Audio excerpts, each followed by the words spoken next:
Welcome into Sports Memo's betting podcast, NFL Every Game on the Board with our first guest up, Robbie Veno. Robbie, welcome into the pod. How are you?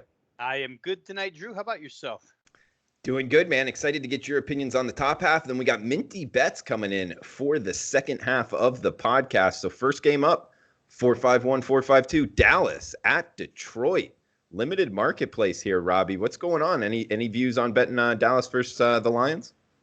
Yeah, well, I guess we just have to wait and see what the Matthew Stafford status is, right, Drew? He's so important to that team. Last week, they used Jeff Driscoll, and he didn't perform badly. Jeff Driscoll almost got Detroit into overtime in that contest against the Chicago Bears. So you have Detroit coming off a loss with a quarterback who's questionable here. We'll see what goes on the rest of the week. You have a Dallas team that's coming off a home loss to the Minnesota Vikings on Sunday night, a game in which they actually outgained Minnesota 443 to 364, still wound up losing. But I think, I'd almost prefer to have Stafford play here, Drew, because that would cheapen up the line for the Dallas Cowboys side, which I think is the right side here. With the running game is likely to get unleashed in this contest. Remember Sunday night, Minnesota basically came in with a defensive game plan that Ezekiel Elliott was not going to beat them, and the Dallas Cowboys couldn't run at all. 50 yards on 22 carries, 2.3 yards per rush. They had to resort to the passing game, which is not a bad thing. Randall Cobb went off. Michael Gallup had his. Amari Cooper had some sensational catches. So Dallas is so multifaceted offensively at this point that it'll be difficult for Detroit to stop them. Detroit had a freakish defensive outing last week against the Bears, a game in which they only allowed a little over 200 total yards. For the Lions heading into that game, they were giving up 422 a game. So you can see that, I think that speaks more toward the Bears and their inabilities on offense than it does the Lions defensively. I would think that Dallas gets both aspects of the offense going here. I think if Stafford plays, you pay a cheaper price. If Stafford plays, I think you also look at the over in this game. Detroit, it's almost like the same situation as last year. They started off very good. Things looked promising. Remember, they had that big home win against the Patriots last year, and then all of a sudden it went south. It's starting to turn that way again due to injuries, obviously. But I could see Detroit, putting up theirs with Stafford at the helm. Dallas getting even more. I think Dallas is a good look if Stafford plays. I think Dallas and Detroit are a good look over the total. Robbie, next game up, we got 4-5-3, 4-5-4, New Orleans at Tampa Bay. We do have a line on this one and every other game that we'll talk about here. 6 or 5.5. That's the Saints laying in Tampa, 50 being the total here, Robbie. And there's divisional game importance here, obviously. And you would look at it more from a Saints angle, Drew, because at this point in time, although not mathematically eliminated, Tampa's shot of making the playoffs is certainly dwindling by the day. The Saints are 1-1 in the NFC South. They're 7-2 overall, a couple games ahead of Carolina. So it's important that they win here, especially coming off of a divisional loss last week to the Atlanta Falcons. I would expect New Orleans to be fully focused. They had a very poor offensive outing last week. The loss threw them into the number 3 seed in the NFC. And, for New Orleans in the playoffs, Drew, home field is a big deal. New Orleans probably the most difficult venue to play in. Some might argue Green Bay in the NFC, but I think New Orleans is probably the most difficult place to play. They trail Green Bay and San Francisco at this point in time. So, again, this win here is big for the Saints. Last week, how about only 11 rushing attempts and 52 passing attempts out of the Saints play calling? Not very balanced, not the way we're used to them being, and especially with Alvin Kamara back. Alvin Kamara only ran the ball 4 times last week against the Atlanta Falcons. Now, some of it was due to the fact that they were chasing, but still, this week, you're going to go up against the number 1 run defense in the NFC, the Tampa Bay Buccaneers. They might have to air it out a little bit.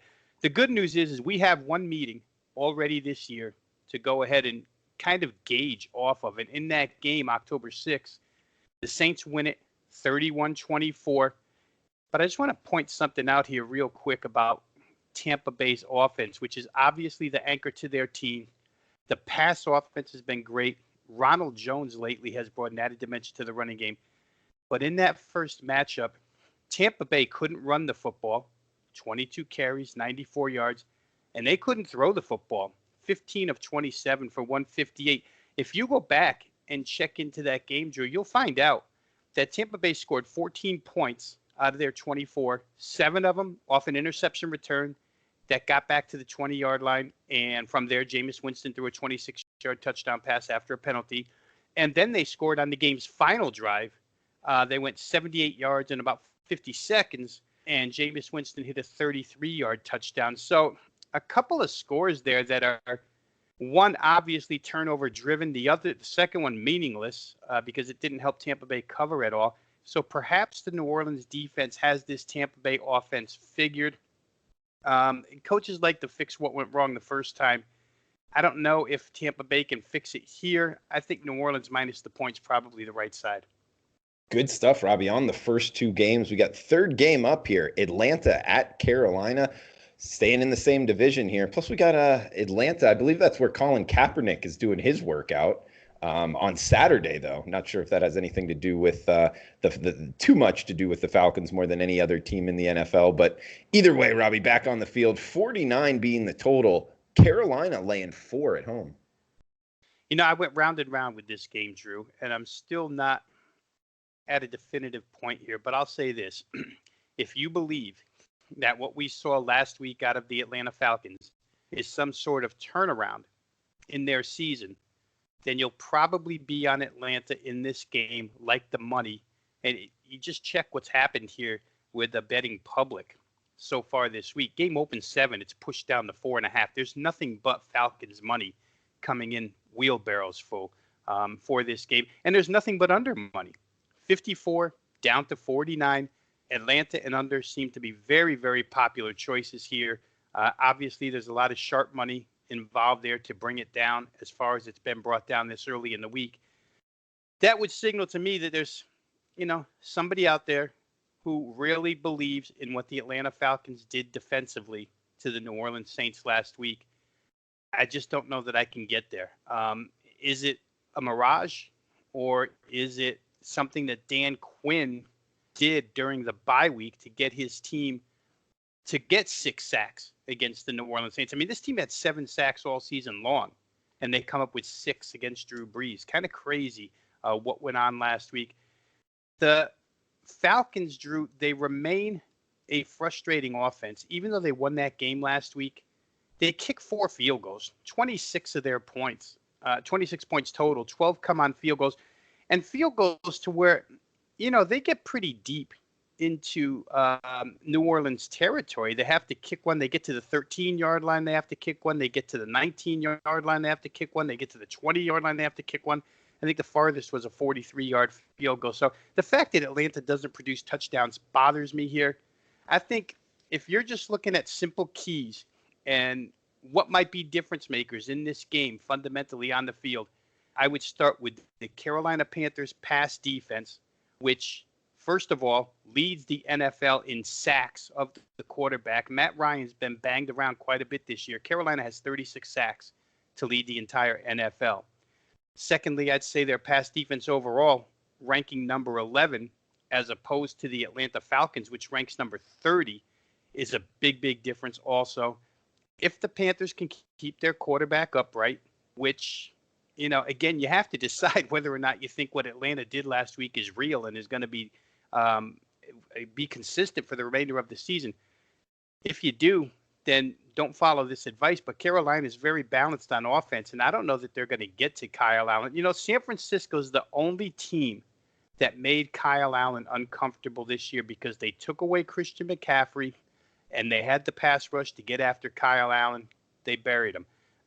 Can Atlanta take Christian McCaffrey out of the game? I'm not sure. If you go off of last week and you do this, what if you took a comparison, Drew, and said, Alvin Kamara is the most like Christian McCaffrey in the NFL. And boy, Atlanta held Alvin Kamara to 74 total yards, rushing and receiving combined. But again, he only ran the ball 4 times for 24 yards. He caught 8 passes. I just don't know if that applies here. I think that it's a good spot to maybe step in here and play this thing up and over the total. I think Carolina is a team that has scored 27 or more in 5 of their 8 games. Atlanta's a team that's given up 27 or more in 5 of their 8. I think this thing probably adds up to an over here. I don't see a lot of reason to believe in what Atlanta did defensively last week. Good breakdown there, Robbie, in terms of just the matchup standpoint on Atlanta coming out of the bye week. Great stuff, man. We got Jacksonville at Indianapolis up next, 43.5 being the total. This is a good one to shop around, guys, because we're seeing Indianapolis either 2 in the hook at home or -3 favorites. So that's a key number there in the NFL, but we got Jacksonville at Indianapolis, Robbie. Yeah, it's a game where each team has a situational, Drew, that I really would like to bet. For Indianapolis, a team that's a division contender. In other words, a team, above average, contending for a division title, off of a home loss and coming back at home the next week. I usually bet that team. Indianapolis did lose to the Miami Dolphins. They come back this week. They play Jacksonville. It's a divisional game. I would like that for Indianapolis. However, I like the Jacksonville side too here, situationally. It's a desperation game for them. They're already in last place in that division, but not that far, only 2 games out. But they're 1-2 inside the AFC South already, so this game means a lot to them. And in terms of preparation, remember, they've had 2 weeks to get ready for this. They come back off of the London game where they got humiliated by Houston, and the Colts have only had 1 week. If we get out of the situationals and into the fundamentals here, the Jacoby Brissett injury, who knows? Maybe he goes, maybe he doesn't. If he doesn't, you get Brian Hoyer. But the other side of the coin is we're done with the mustache. Gardner Minshew out, and Nick Foles is in at this point in time. And maybe the magic had run out, Drew, because that game in London, Minshew did not look good. And perhaps certain things were begun by other defensive coordinators to be figured out. We'll have to wait and see. But I feel like Nick Foles probably is in at the right time. He's had a couple of weeks to take reps with the first team, get ready for this. And at this point in time, you have to feel like Indianapolis is not that cohesive of a unit, especially on the offensive side. All their weapons, receiving-wise, have been taken away on the outside, right? No T.Y. Hilton, no Paris Campbell. Earlier this year, they lost Devin Funchess. We saw last week they only put up 12 points. It's hard to throw when you don't have any wide receivers to throw to. Now, the last 3 weeks, their defense has anchored them, and the defense has been good. Allowed 279 total yardage to Denver, 273 to Pittsburgh, 229 to Miami. All, middle to below average offenses in those cases, right? And not that Jacksonville is a great offense either. They probably rank right somewhere in there. But for me, if you're going to get points, and the amount of points that we're going to get here, I think in the vicinity of 4.5, something like that, I think you have to take them. It's a game where both sides want it. I think Jacksonville's healthier. I think Jacksonville's more desperate. I would probably grab the points here. Colts are already 2-0 inside the division. If they win, they get to 3-0. But I don't think they will. I think Jacksonville, especially plus the points, is probably the way to look. Great breakdown, Robbie. Yeah, we are seeing 2.5s or 3, and you bring up the mustache not playing, and it's Movember. Man, all this isn't working out for Gardner Minshew there, Robbie. I was rooting that for last him. game wasn't good, but he had done great things for them up until now. We'll see if they paid Foles a lot of money, right? It's time for him to go perform. Yeah, not that's heck. It probably is the better choice. We got Denver at Minnesota up next, Robbie. We got Minnesota laying 10 in the hook at home, 40 being the total here. Yeah, the Broncos go with backup quarterback Brandon Allen out of Arkansas, their last game, and they beat Cleveland 24-19. Then they get a bye week, so Allen gets an extra week to, get some reps in with the starters, and maybe they gain some familiarity with him. This is a tough ask to go on the road to Minnesota. That game against Cleveland, Drew, he had some help. They win 24-19, but he was helped by the fact that they were able to run the football. 127 yards rushing, 6.4 per carry. Cleveland not that great on run defense. Also, Brandon Allen, obviously a different type of quarterback to prepare for if you're a Cleveland than Joe Flacco was. They had no film on this kid who can run a lot of rollout style passes. He can do things on the run that Flacco can't do. Maybe they caught Cleveland a little bit by surprise.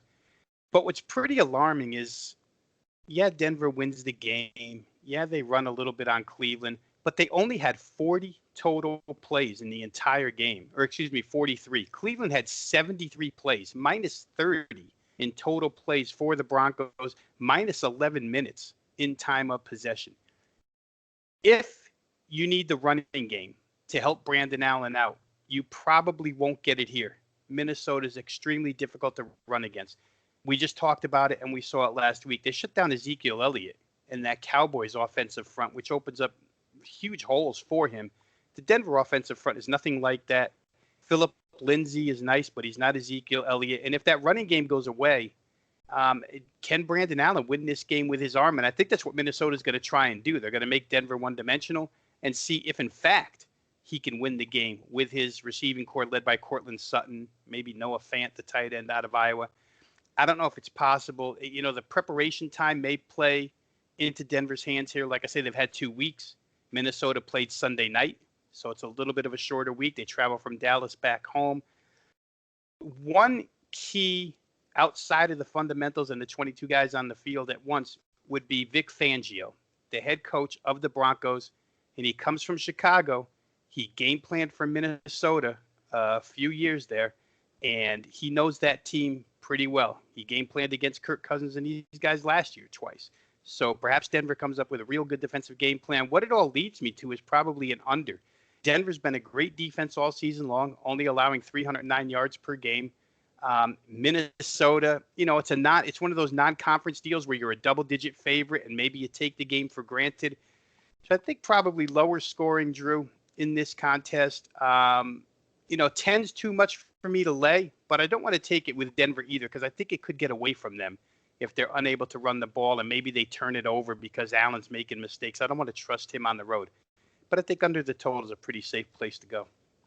One more game on this segment, guys, and then we'll turn it over to Minty Bets for the back half of the NFL Every Game on the Board podcast. We got the podcast coupon code here, Veno500. That's VENO 500, Veno500 at checkout for his 1 year all access package at sportsmemo.com for $500 off. You'll get every play he releases in every sport. Sportsmemo.com, all the plays for just $1,499 for full 365-day access at sportsmemo.com. Every play he releases in every sport for a full year, $500 off, good through Sunday night, using the coupon code VENO, that's VENO 500, VENO 500 at checkout for his 1 year all access package with Robbie Veno. Last game up here, Robbie, for the segment. New York Jets at Washington here in our nation's capital. We got 2.5. That's what Washington, the Redskins, are laying at home. 38.5 the total here, Robbie. Yeah, this game reminds me of that old game show, Drew, where like if you didn't know the answer, you could call somebody up and take a lifeline or something. I'd almost like to use you as a lifeline and let you analyze this game because it's so miserable of a game. I'll say very quickly about this one that Darius Geist does come back for Washington, which is a huge help because now you have a two-headed monster at running back with Adrian Peterson. We know that Sam Darnold went out this week and said the Jets can make the playoffs, which a little far-fetched, but we love his enthusiasm. The Jet run defense could be the difference here because Washington's assets right now are in the backfield.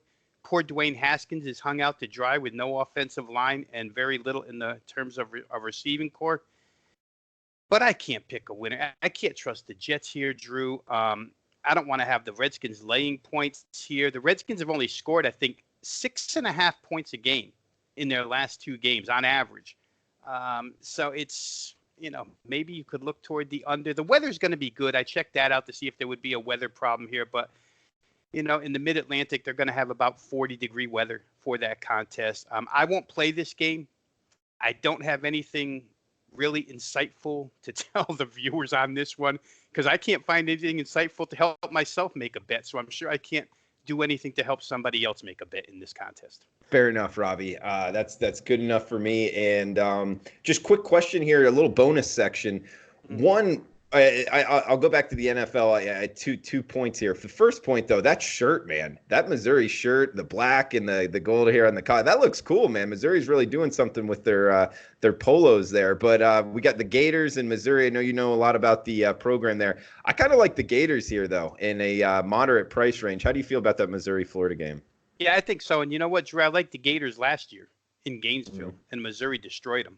They went down there and did a number on them. But you worry about, or you don't worry, but you wonder about the quarterback status for Mizzou, because the drop-off from Kelly Bryant is enormous. You know, when Sean Robinson, the transfer from TCU, decided to take a red shirt this year at the beginning of the year. Yeah, he was good. Missouri. He's very good, and he left Missouri with a real void as far as backup quarterback is concerned. They kind of survived it until Bryant got hurt, and now they're feeling the effects of it. He's going to be your starter next year in all likelihood, Robinson will. But we saw last week against Georgia.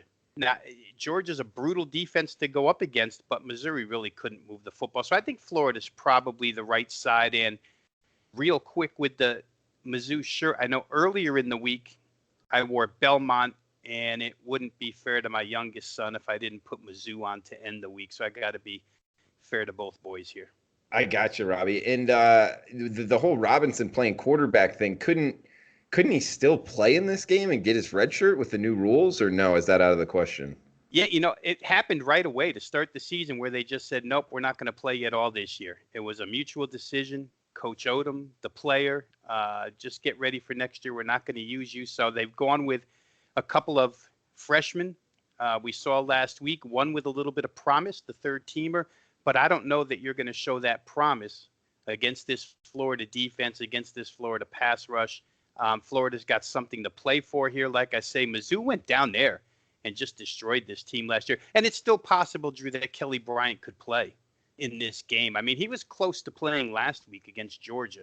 It wasn't until the morning of the game where they announced that he probably wasn't going to go. But is there any reason for them to rush him back? Meaning, like, I mean, bowl consider it. They can't win the East. Like, other than this just singled out game, there's no real reason, right? Right, and especially because their appeal has not yet been granted. You know, they're on probation anyway. As of right now, they can't play in a bowl game as it is. They couldn't play in a bowl game to start the season. They knew that. These guys like Kelly Bryant and Sean Robinson had the option to transfer out way back in the spring. And Coach Odom was going to let anybody out of their commitment, but they all stayed. They thought that once they made the appeal this summer, it would be answered quickly and they would get an affirmative because the school did so much on their own investigation-wise to help the NCAA out. They turned themselves in. They showed them all the problems, and the NCAA just hasn't rewarded them with anything here except no answer and probably no bowl. So you're right. That's a long summary to say, no, there's not a lot to play for here except that they're at home in front of the home crowd, and maybe the fans want to see one more good game. It's a devoted fan base, but boy, oh boy, I don't know. That's a tough game against Florida this week. So I would be with you. I would be on the Florida side. Even if Bryant plays, I think I'm on the Florida side. And Robbie, real quick, just because we're running up against it time-wise, but you brought up the weather in the Mid-Atlantic with the Washington game. Anything you want to throw out there weather-wise for the bettors going into this weekend, both NFL and college football? You know what? Anything I'm going to be involved in, Drew, and for the majority of the country, we're not going to see bad weather. We talked about it a little bit yesterday, the Pacific Northwest, where some of those Pac-12 games are being played. And generally this time of year, we see those rainy games in Corvallis or Eugene. Not going to see it this weekend. Won't see bad weather on the East Coast. It's colder now than it will be on Sunday for the East and Mid-Atlantic. So I think we're good. There's a couple of situations maybe in the Midwest. I think Iowa State might be a situation. But other than that, not too bad this weekend. Okay, so possibly Ames, Iowa for one to look out for and circle watch there. Robbie, great stuff as always, man. We'll bring Minty in here, guys, in just a second for the back half of the NFL Every Game on the Board podcast. Check out Robbie Veno's work at sportsmemo.com, and you can take $500 off of his 1 year all-access package, every play and every sport for the next 365 days. $500 off with the coupon code VENO500. That's VENO 500. Veno 500 at checkout. Guys, best of luck with your bets. We'll be right back for the second half of the NFL Every Game on the Board podcast.